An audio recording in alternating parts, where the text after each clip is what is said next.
50 Stritte!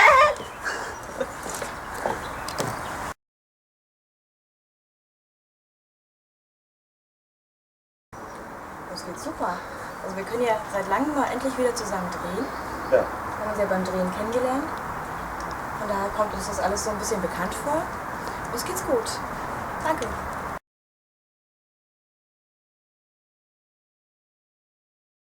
Die Rolle hat sich verändert. Bei mir nicht. Logischerweise, bei ihm nicht.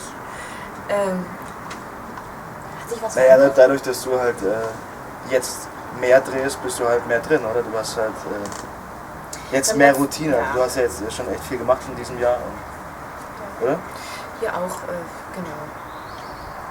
Also, aber wenn du auf das Spielen miteinander anspielst, auch wieder schön gesagt jetzt, ne? Dann nicht. Also finde ich, das funktioniert immer noch genauso, wie das damals auch funktioniert hat. Das ist immer noch toll und ich würde es wieder machen. Ich auch. Das stimmt. So läuft es übrigens auch zu Hause. Ja, also es ist halt, ja, das stimmt. Ja. Heute Abend Fußball? Ja, nee. Okay, gut, stimmt. Das stimmt nicht. Nee, das stimmt nicht.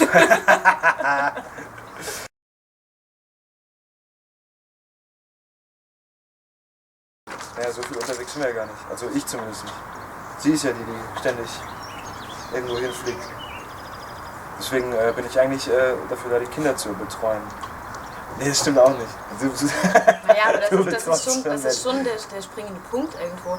Also es gibt ja nicht nur uns, wir haben noch 2 Töchter und das ist manchmal schon ein bisschen schwierig, wenn man dann einen Job hat, der halt unberechenbar ist, sage ich jetzt mal so, von der Zeit her. Also du weißt eigentlich nie so richtig, wann bist du zu Hause oder wo bist du gerade.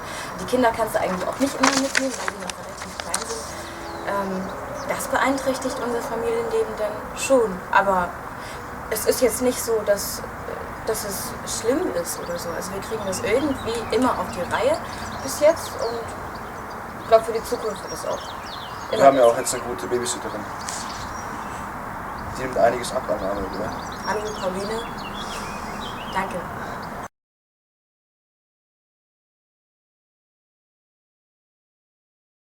Also, das stimmt. Also ich habe mit Nupa Gadi hat man mich wahrscheinlich zum ersten Mal so mit Musik in Verbindung gebracht. Ich habe viele Jahre vorher schon Musik gemacht, was die meisten nicht wissen. Also ich bin eigentlich Sängerin, auch immer noch vom Herzen.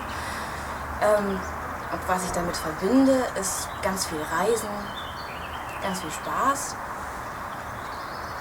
Ja, und ich würde auch fast sagen, dass ich das alles so ein bisschen vermisse.